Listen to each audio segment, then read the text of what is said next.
Hello, love? Love, saan ka? Nandito ako sa bahay, bakit?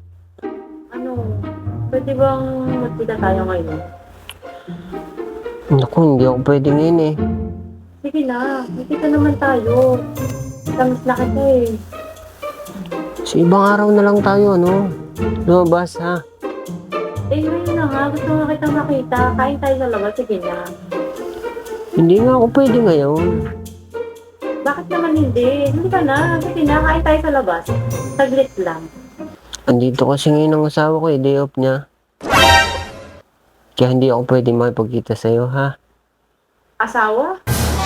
Jack ka na sa asawa mo, mag-break na tayo.